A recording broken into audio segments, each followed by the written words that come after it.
What, in addition to the right equipment, does it take for the job of film editing?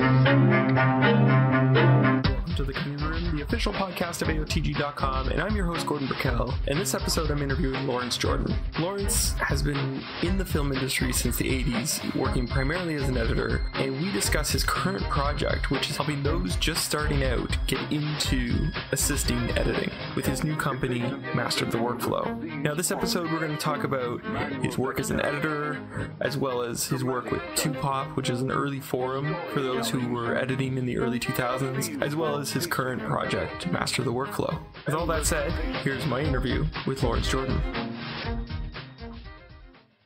How did you get your start in film? Got my start in film when I was a kid, pretty much. I always loved film and television, and I was lucky enough to have a family that was in the nascent media business. My grandfather was a projectionist in New York in the very early days. In fact, he was a kid, and he cranked the Nickelodeons in Times Square, as legend has it. And my father sort of followed in his footsteps, not as a projectionist, but he got an opportunity to get into editing, and he started out editing animation and things like that. And then he built what was probably, well, it was definitely the first and probably the biggest of its time, commercial post-production house in New York. And he did, like all the major campaigns of those days. And it turns out that a lot of, sort of people who went on to become feature film editors went through there. So, again, like I say, I loved movies, loved television, had toyed with the idea of getting into cinematography because I had started taking pictures when I was quite young and had my own darkroom and things like that. And I went to work for a camera rental house and, loved it, but found it was really tough to get into the Cinematographers Guild. I mean, it was a really closed shop, even with all, my contacts. My contacts were in editing. And after a few years, I just decided to go to work for my dad's trailer company, which he had started when we moved to California back in the 70s. And I started at the bottom. I mean, for the camera rental house, I was a driver picking up and dropping off cameras. And then when I worked for my dad, I literally was a PA for a year or two. And then I started getting more responsibilities as I picked up more things about the craft and, started assisting and then cutting. But I was in trailers and I always wanted to be in features. That was sort of my life goal at that time. And I had an opportunity to go to work for someone who used to work across the hall from him, a woman named Dee Dee Allen, who is kind of a legendary film editor. And Dee Dee got me a job as an assistant or an apprentice sound editor on a picture for a director named Jim Bridges named Mike's Murder. And Norval Crutcher was the supervising sound editor. And I was back to doing menial tasks and schlepping, starting once again at the bottom of the ladder. But I was working on a feature and I was just thrilled, obviously thrilled to work for Dee Dee. And again, Jim Bridges, who had directed The China Syndrome and, so many great movies. And I never looked back, man. I just stuck with it. I worked as an apprentice for a couple of years. Then I worked as an assistant in 35 millimeter film for 10 years. And when the Avid came along, having had a background in filmmaking and post-production, once I saw that, I knew that the game was going to change dramatically. And I basically took off a year from my assisting work to learn everything I could about the Avid. Actually went back and worked with my dad. He was doing some more marketing stuff at that time, like electronic press kits and still some trailers, and he did some title sequences. And we worked together, and we basically sort of tried to learn everything we could about the Avid at that time. And I became the guy who knew the Avid when it first sort of transitioned from commercials to television features. So really, knowing the Avid gave me my opportunity to really start cutting, although I had done quite a bit of cutting as an associate editor, an additional editor on 35. Once I was, sort of like the go-to guy on the Avid, or one of the few, I was able to get a gig with Stephen Bochco Productions, who was, one of the biggest producers and most successful producers in television, because they were one of the first series to cut on the Avid. Those guys were pretty forward-thinking. And after that first season of a show called Civil Wars, they asked me to cut the pilot for NYPD Blue. And that was a great opportunity. Greg Hoblet was the director, and he was kind of like one of the top guys in television. And, it was just a combination of hard work and right place, right time, like so much other stuff in life. So, I was off and running, and I started cutting from that point on. So what did you, because growing up with someone like your father who's working in the industry, did you learn anything from him that you still use to this day, or something that you took away from working with him that's been really useful for you? Yeah, I would say that like so many of the foundations of things that he used to, say to me and, had taught me are kind of like a lot of the foundations that I use today. I think the primary one was having a lot of confidence in cutting. Back in the 35 millimeter days, we, obviously, you cut the film and you had to splice it together if you wanted to change your mind. And one of the things that I tell people, and, it's sort of a joke now because it's digital, but it's only splicing tape, and you can change your mind. And that's what editing is. It's a constant process of refining and re-editing and honing. So it's like those kinds of foundations. And again, having the confidence to just go and try things, experiment, be creative, think outside the box. I would say like one of the most important things that I ever learned. And my dad taught me that. And now you got to tell me about editing NYPD Blue, because it is such an iconic show, and you were there on the pilot. And one of the things any of the editors I've talked to, one of the big things that they've always discussed is when you're cutting a pilot, a lot of it is figuring out the structure, figuring out how things are going to flow. So can you take me back to what it was like in the cutting room with NYPD Blue? How much discovery was required? How much searching for that structure was needed? Yeah, again, I just consider myself so fortunate because I was working with such a talented bunch. Obviously, Stephen Bochco, one of the preeminent writers of that time, David Milch, former, assistant to the Poet Laureate of the United States. These guys were of such high caliber that I turned to my assistant on the show at one point and I said, well, enjoy this, man, because it's all downhill from here. But no, kidding aside, Greg had a really, very, very sort of specific and clear vision of what he wanted that show to be like, as did the writers and producers. They wanted to do things that really hadn't been done on network television before, from pushing the boundaries of what was acceptable on TV. They had great actors, as always. Greg is a master at casting. He's the guy who discovered like Ed Norton and Laura Linney, in his first feature, Primal Fear. And what was nice was they knew me from the previous show that I had done, Civil Wars, and they kind of let me, do my thing. They let me, just put together my editor's cut and utilize the kinds of things that they were trying to do stylistically to the best of my ability and as I saw it. And there was a lot of freedom. And then when they were finished shooting, Greg came in and, television is an interesting animal. It's like a 43 or 48 page script, and they usually stick pretty closely to the script. So, I think I think my first cut was, really close to an hour. So there wasn't that much to cut out, and we honed it down pretty quickly because pilot schedules are quick. And, we showed it to the network.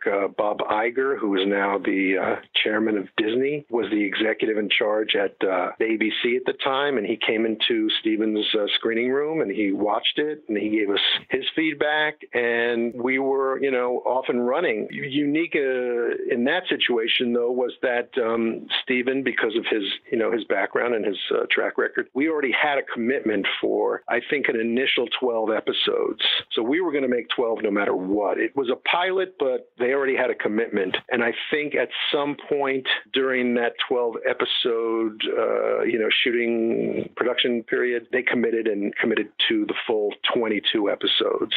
So, the feedback was great and everybody was happy. And, I was in editor hog heaven. What can I tell you? I felt really fortunate to be there. Now, there's another sort of iconic thing that you've worked on, but it's outside of film a bit, and that's Two Pop forums. Are you up for chatting about Two Pop? Sure. Yeah, absolutely. For those who aren't aware of it, can you tell us about it? Because I remember, learning the Avid and going to these forums with questions every day. So if you could tell me about Two Pop.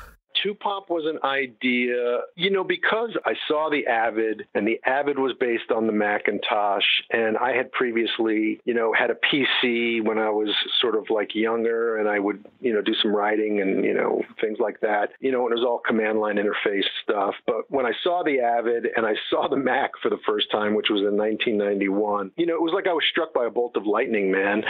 I just like the graphical user interface and the ease of use. It just spoke to me. I'm a visual and audio learner, and that's how I see the world, and it just all made sense. And all of a sudden I thought, wow, this is a computer I can really use.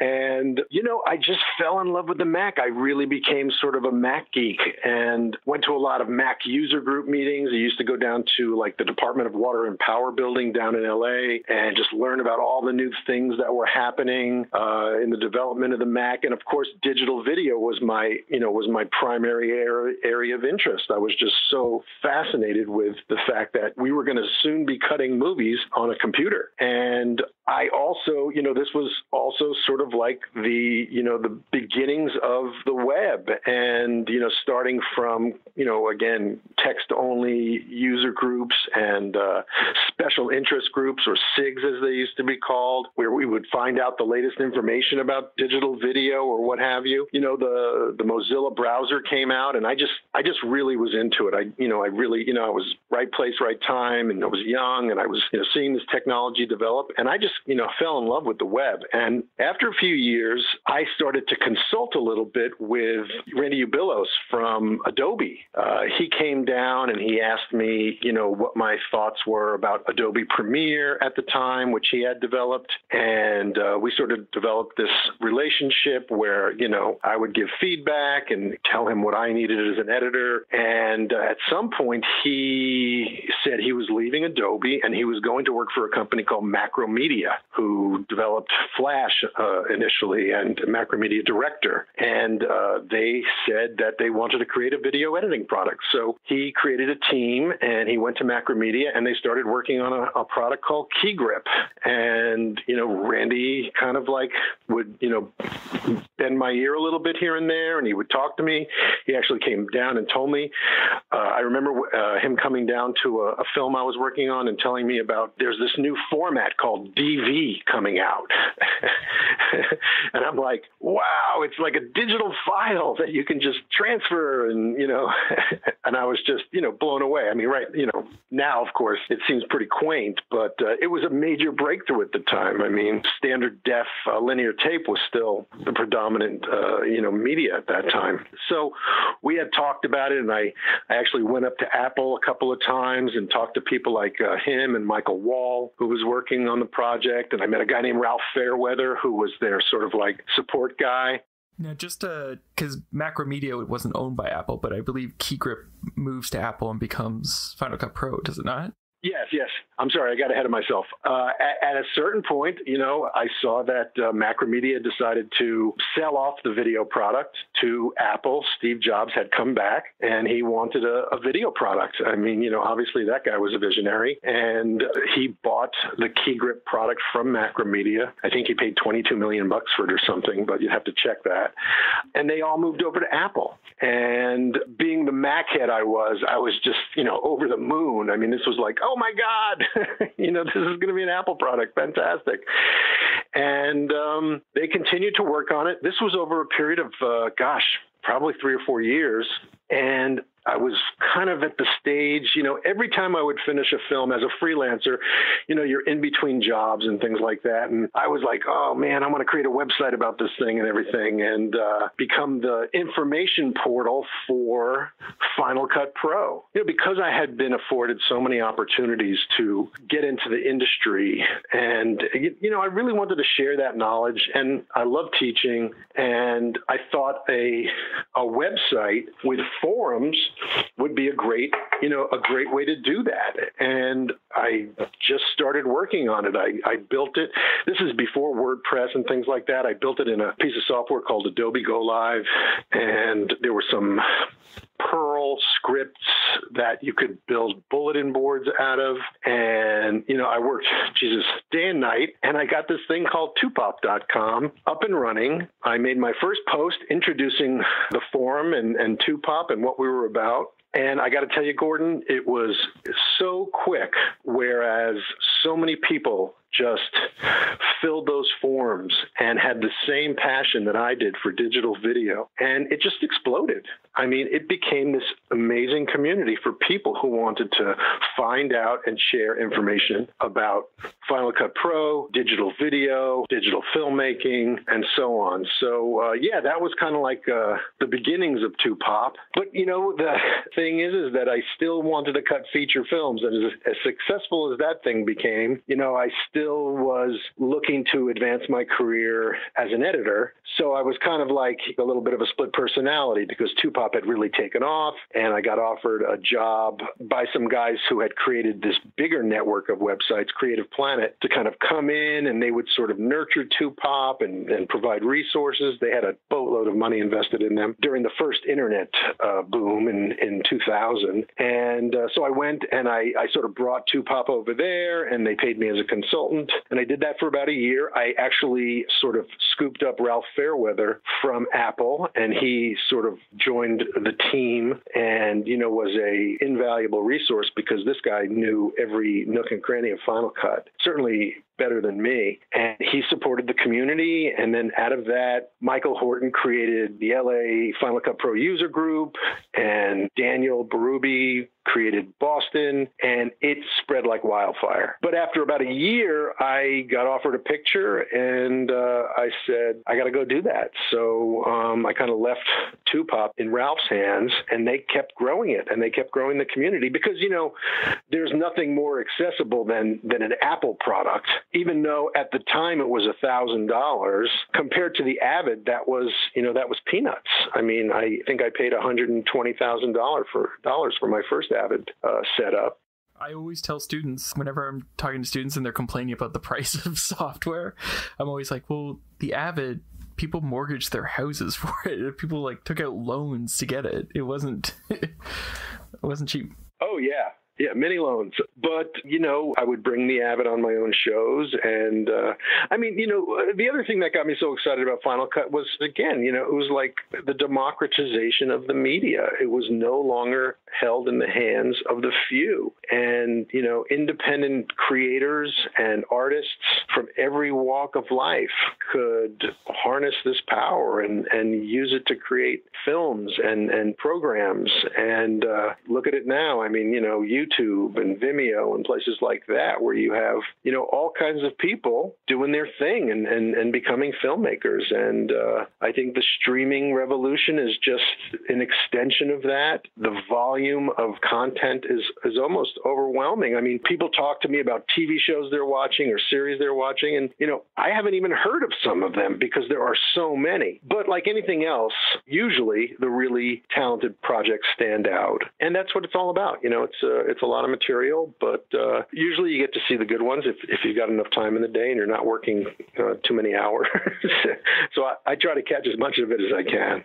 That brings me to your new project outside of film, but your Master the Workflow. So what is that? What can you tell us about this project that you're working on? Yeah, I was working on a film called Naked, which was released a couple of years ago by Netflix. I've been working with the same director on 3 films now. I just finished my most recent one called Sextuplets for Netflix, and it's with Marlon Wayans, who was a comedian, and he came up under his brother and the Wayans brothers, and did films like Scary Movie and White Chicks and Little Man. So Marlon has sort of like his own following and a pretty good sized niche, and he's developed a good relationship with Netflix.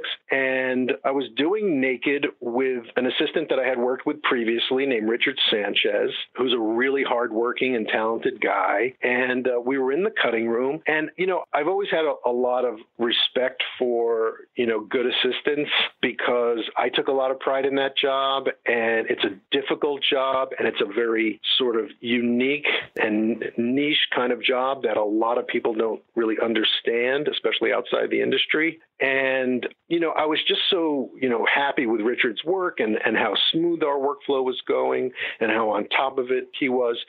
And he had shown me this FileMaker database that he had created, which is, I call the digital code book. When I was an assistant, there was always a code book to keep track of all the film and all of the elements in a project, but it was on paper. It was analog. And of course, people started using FileMaker because it was a really accessible database and it was on the Mac. And, my assistants over the years had different code books, but Richards was kind of like, it was a code book on steroids.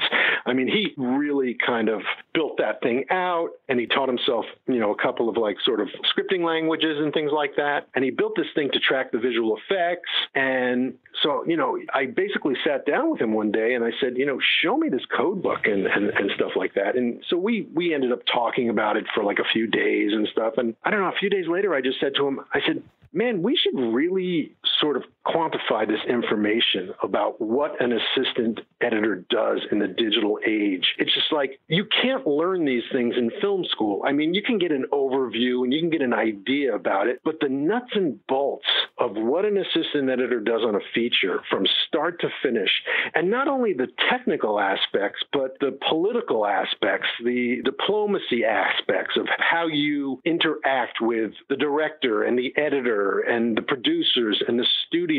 I had this idea about giving people sort of like a really, really, deep dive into what we do. And I thought about this over the years since 2Pop, and I've always thought about, a course of some kind. And, but I always thought, well, it's such a small niche. Who's really going to be interested in this, or how many people?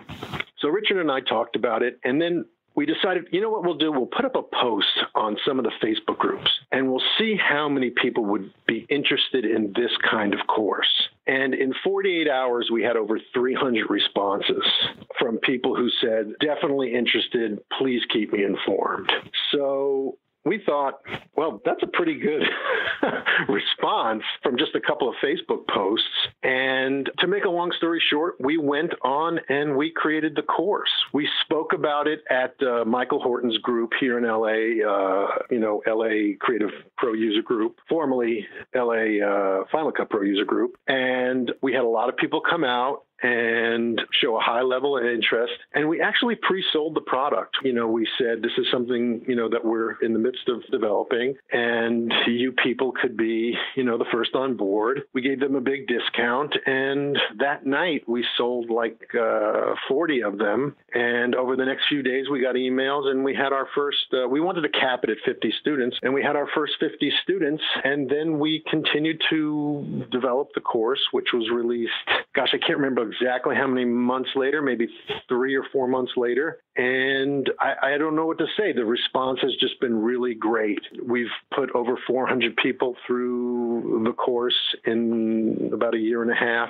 or a little more than that. We have students in over 35 countries around the world, from, Australia to Estonia. And it's just a really excited and engaged group of people who want to become film editors, who ultimately want to cut feature films and television across the spectrum, whether it's studio films or independents or whatever. And, we try to sort of explain the path, the most traditional path to becoming a film editor is becoming a good assistant first. It doesn't always have to be that way. And in commercials or maybe promos or things like that, maybe that it's not as often or required. But when you're working in sort of high-end production and post-production, usually they progress along a path. And in editing, it's as an assistant to an editor. And people really, like I say, have been engaged. And we've got a students-only Facebook group that, people help each other out and they provide information, whether it be technical or, career kind of information. And it's been really fun. And we're in the process of developing 3 or 4 more courses at the present time. And we'll see what happens with it. It's, like I say, it's been a lot of fun. Well, what's crazy to me is, because I've taught at various universities and colleges, and the most frustrating thing to me is when I started teaching, there was the sound class, the editing class, the color class, the, what have you. So I could, spend a class or two talking about assisting because I'd be focusing on editing. And in the last, I would say 5 years, what I've seen, which has been beyond frustrating, is they're trying to save money. So they'll amalgamate all the classes. So instead of having sound, color, and editing, it's now, this is post-production. It's like, teach them post-production. I'm like, well, I'm not a specialist in sound, or I'm not a specialist in color correction. And so all of a sudden they lose the assistant stuff that I was able to teach them. And so seeing something like this has been very exciting. Yeah, no, I agree. And again, I think that when people are going through film schools and sort of technical schools, they get a taste for a lot of the different sort of crafts that are involved in post-production, but they don't get that deep dive. I mean, because again, it's like, it's not something that you can master overnight. It's something that, you get better at over time. And not to mention that, it's constantly changing. We're living in a world of ever-changing formats and specs and delivery, materials.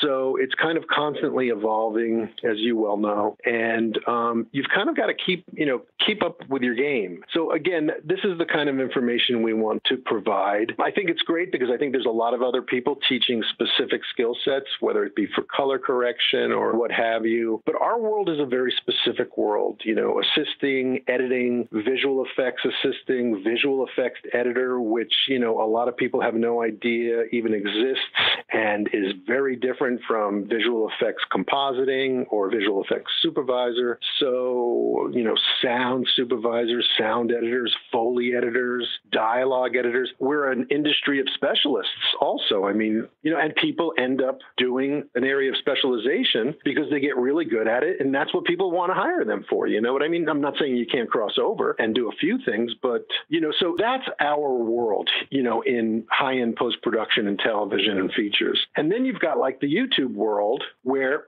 people do everything. People shoot, cut, color correct, compress, upload, and distribute their own projects. So, there's kind of like 2 worlds evolving. There's the continuation of our, sort of end of the business. And then there's like this whole new world of filmmakers, really, really good filmmakers that do quite a bit of it themselves. Interestingly enough, some of the best ones that I enjoy watching their films and videos and tutorials, pretty quickly on after they get some success, start hiring people to do the other things. It's like, to the best of my knowledge, Peter McKinnon doesn't cut his own, YouTube videos anymore. He concentrates on the shooting and the writing, and then he has people help with the editing and what have you. But, that's what happens once you start having to turn out material or wanting to raise that material to a higher level of quality. You get some help. On your webpage, I noticed, because I've been following this for a while, because I think when you first announced it, I signed up for the list because I was thinking for my students. I've seen like you do some live stuff or in-class stuff, and then there's stuff online, like there's a login portal for the students. So what's the difference? What can people expect from the 2 different sort of worlds there? Well, we really haven't done a lot of live stuff. We did one live webinar for one of our launches, which was a lot of fun, but a ton of work. And, because I've been working for the last year on a film, I just haven't had the wherewithal to do that stuff. But the objective is to do more of that stuff, do more kind of live stuff, and do more kind of like things that expose people who are interested in the craft to, the different sort of like avenues. And, for example, example, I just did an interview with my music editor that we're going to put some of that up on YouTube, and then we're going to put more of it up, for actual students who are enrolled in the class. So it's just sort of like a mix of content right now. We're working with a really wonderful writer in the UK who is also a teacher at a film school up there in Manchester, and she provides a lot of great info for aspiring post-production professionals and assistants and such. We want to kind of continue to explore ways that we can expose post-production to people who have, traditionally been unable to access post-production, people of color, women, although women have always had a pretty strong role in editing. But because there's such a huge technical aspect of it, we see, just from, strictly statistics that there's a lot more men interested in, but we know that women are out there and they want to, learn about the craft. So we're trying to get more visibility for them. And then we try to provide a certain amount of, free scholarships to people who, again, traditionally don't have the resources to enroll in a class like ours. We partnershiped with ACE, and we provided a bunch of scholarships to their interns and people in their fellowship programs. So, we're just doing outreach to the best of our ability, because again, I'm a working editor. Richard is a working now. His last credit was as a visual effects assistant on Catch-22 for Hulu. So, we're just trying to do everything we can with the time that we have. But like I said, just finished a film, and I'm going to take the summer off, and I'm going to spend a bunch of time sort of developing, Master the Workflow and the courses that we offer. So I'm looking forward to it. I can tell you I'm looking for it because I've told a bunch of students about it, and I'm like, if you're wanting to get in, you got to get that assistant stuff under your belt and understand it. And we just don't have time at the schools. So it's a great resource. Yeah, and this year we became an approved vendor by Contract Services Trust Fund Training Administration, and that allows anybody who's already in the Motion Picture Editors Guild nationwide to be reimbursed for about 2/3 of the cost of the course. So that was a really nice sort of stamp of approval. And, we're talking to some of the major software developers now in terms of, partnering with them. And, we've been at ACE Edit Fest LA the last couple of years. I was at ACE London, Edit Fest London the last year. So it's cool. We're meeting a lot of people and getting the word out. Now, I have one last question that I like to ask everyone I interview, and that's, what's your favorite guilty pleasure film to watch? Oh, jeez, there's so many. I like going back and watching a lot of the films that I loved as a kid. Chitty Chitty Bang Bang, I love some of the old musicals and things like that. But that's not so guilty. Those are just, fun movies that I like to watch with my kids. I'll tell you that maybe a guilty pleasure is this film that I saw last weekend with my 11-year-old son called Spider-Man Far From Home. I'm not the biggest superhero movie fan, but I have such respect for the people that make those films. In fact, quite a few of my friends and editing associates work on and make those films. Former assistant Jeff Ford cut Avengers Endgame, and one of my former assistants, Sal Vallone, was on the first Avengers. So I have a tremendous amount of respect for the amount of work that's involved in that stuff. But I've just never been a comic book guy. My brother was a comic book guy. So those are kind of like the guilty pleasures. But overall, I just love movies. I love some of the stuff that they're doing in television now. I think a lot of the really talented people from features have gone into television and have an opportunity to make television now. So there's just a lot of really good material out there to watch. So, yeah. Well, thanks so much for letting me interview you. It's my pleasure. We've known each other a long time. It's good to catch up again, and I look forward to talking to you in the future. Thanks. Have a good one. So that was my interview with Lawrence. I'd like to thank Lawrence Jordan for allowing me to interview him. I'd also like to thank Niraj Patel for cutting this episode. I'm your host, Gordon Burkell. Thanks for listening.